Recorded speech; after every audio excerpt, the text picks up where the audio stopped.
Who am I? It's a common question among both adolescents and adults. And it's important because our self-perception influences both our behavior and our goals.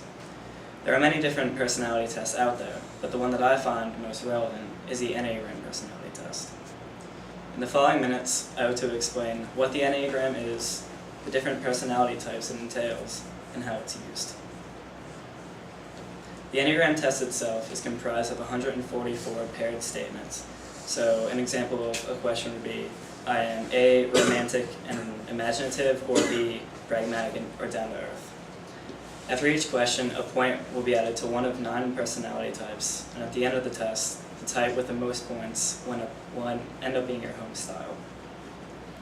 The test is scientifically validated, as it is the topic of multiple doctoral theses and independent studies. One such doctoral thesis by Dr. Rebecca Newman says that the Enneagram test is valid and reliable when compared to the Myers-Briggs model. Also, studies are consistent in multiple languages, specifically Arabic, which shows that the test is not culturally biased.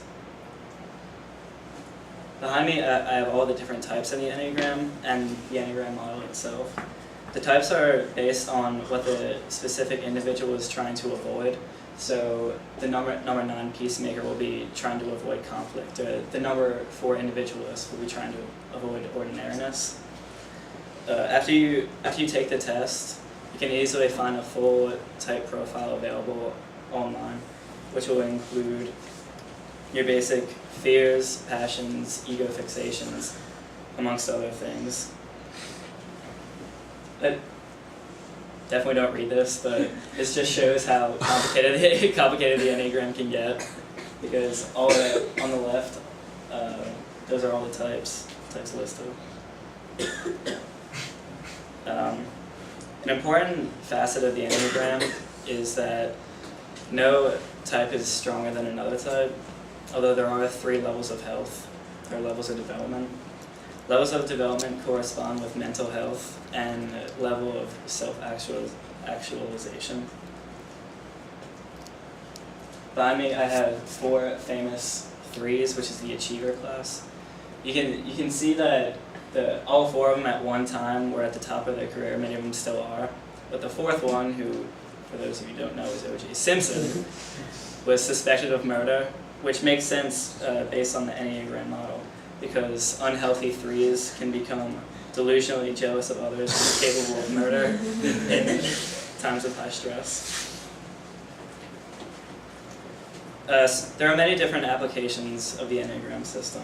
One such application, used by Randall Follows of the Journal of Popular Culture, used it to define why the show Cheers was so popular. He found that you can count those 9 characters here. He saw that all 9 types of the Enneagram were represented in the show, which meant that anyone in the world could identify with at least one of the characters, although the writers didn't do this on purpose.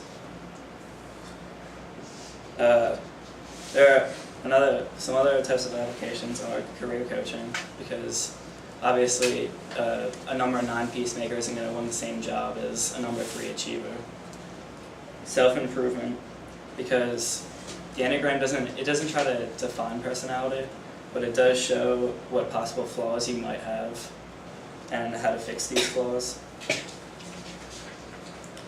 And probably the most important application of the Enneagram is Enneagrammatic therapy, which the Journal of Professional Counseling said that it helps clients observe themselves from a third-person perspective, while simultaneously allowing the therapist to choose what type of therapy to use.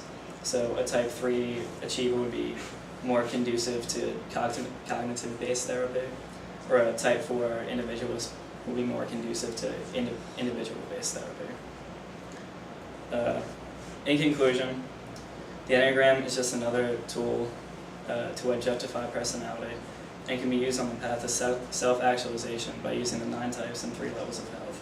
And I'll wrap it up with a quote from Alan W. Watts that says, "Trying to define yourself is like trying to bite your own teeth, and while this is true, the Enneagram test can make that process less impossible."